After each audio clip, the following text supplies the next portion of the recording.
Hello everybody, I'm very happy to be here today at the Bordeaux Wideband Gap event, so again this year.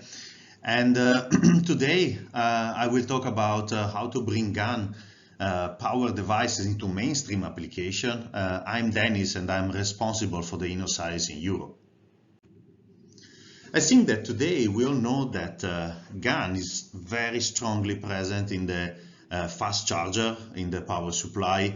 There is a race to get higher and higher power, so to shrink the size of our power converter.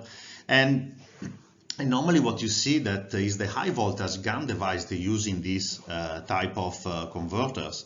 However, we are the first in bringing GaN also in the secondary stage by using low voltage GaN devices, and this one allow you to further shrink the size of the power converter and to increase the overall performance. The quick charger is just an example on where GaN is used today, but actually GaN can be utilized in several applications from consumer to industrial, communication, automotive, and in all of these cases GaN power devices can make your power system solution much more smaller, much more efficient, and much more performing. One part I would like to talk with you today is the opportunity of the low voltage GaN device into power supply servers and the mobile phone as well.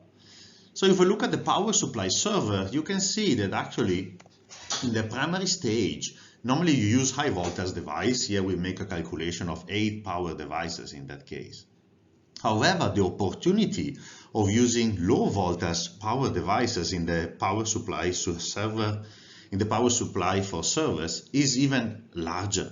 You can see that in the synchronous rectification on the ONG, you can have like 30 devices there, 40 volt, 30 volt devices. And if you go on the onboard side, the number of devices that is required there is even larger. So overall, we counted more than 80 low voltage devices that can be used for this application, where GaN can provide higher efficiency and also smaller size, so you have more space for the computing unit.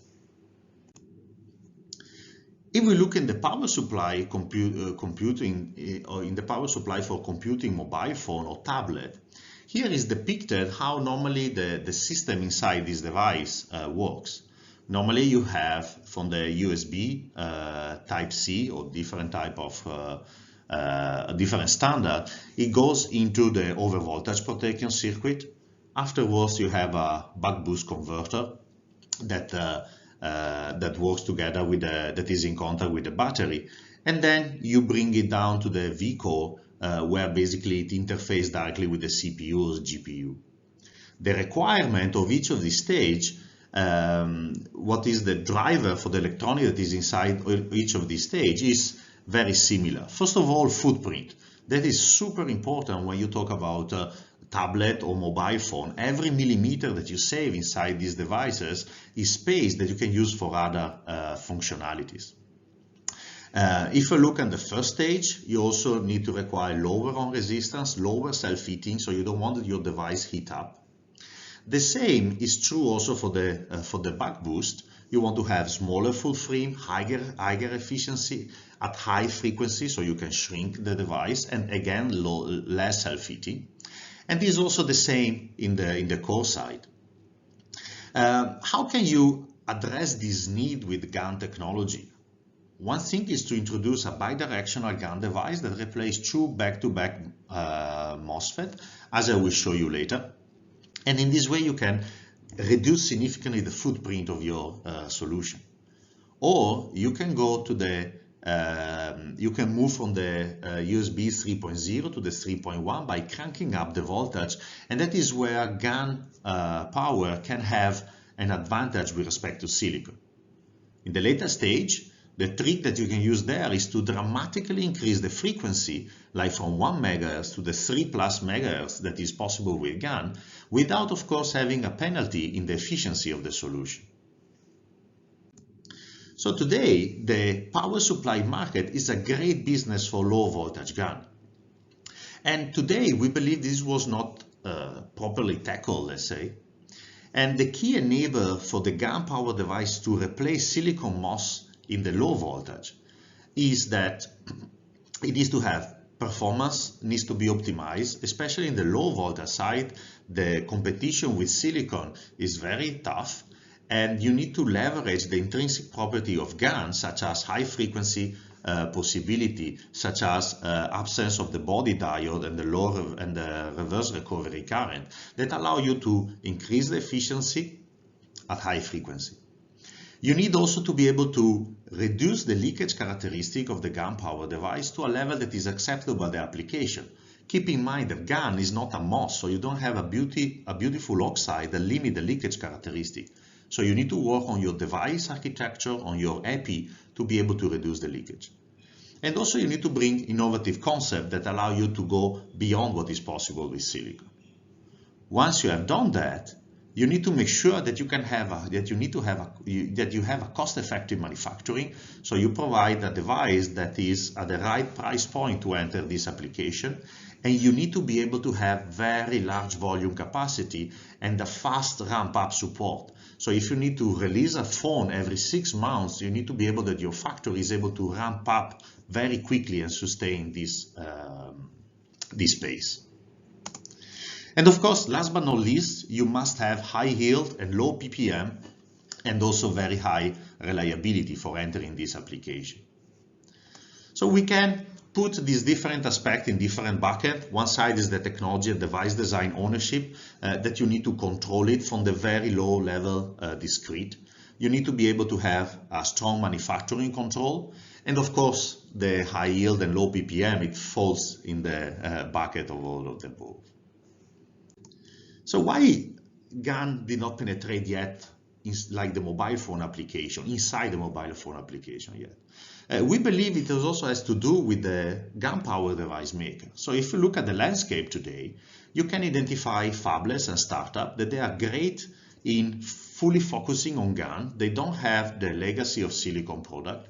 But where they have a challenge is on the technology ownership. Often they work with foundry. And there they are limited in the innovation that they can bring, which is often limited by innovating at the circuit level, let's say, but not in the real discrete, on the discrete technology. And they have difficulties to bring GaN to have a cost-effective, high-volume GaN production. And this one we believe that it might have created that is why GaN has been related to niche market, or in any case not huge volume market. Then you have the small scale IDM and startup, where the situation is better because they can innovate, they are fully integrated, but they are still limited in the big volume capacity that is required by this market. Then you have the silicon power devices. Those guys, they are fully integrated, but they have a legacy of silicon product that they have to maintain, and this one limits to them the investment on the very high volume capacity as required by this market. So there is a constraint on the GaN growth. And then it is us. Us, we are Innoscience, we are the largest 8-inch GaN on silicon IDM, fully focused on GaN, so we only do GaN. We are fully integrated. And the gap that we cover, we slash the last barrier for the GaN adoption, that is security of supply, mass volume manufacturing capabilities, and price reduction. And this is because we work on 8-inch GaN on silicon, and we have 2 fabs fully dedicated to the production of 8-inch GaN on silicon power devices. And we put basically capacity before there is the market need, in order to address that market need right in time. And here you can see our volume forecast for the coming years. This year we are around 10,000 wafers per month. In the coming year we go beyond 20,000 wafers per month, with the aim of reaching 70,000 wafers per month by 2025. Let me show you what it means being fully integrated. So here you can see the innovation that we brought on in order to lower the leakage characteristic of a 40-volt device.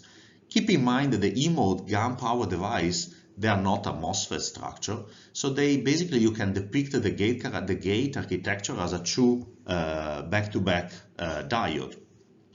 And there basically you need to work on your device design, on your epi, on the process, in order to reduce the leakage characteristic from from more than order of magnitude as we did moving from the first generation to the second generation. So by achieving more than 10 times reduction in gate leakage, we brought the gate leakage below 3 microamp at 85 degrees C throughout the lifetime of the device that make it suitable to use it as a low switch inside the smartphone application.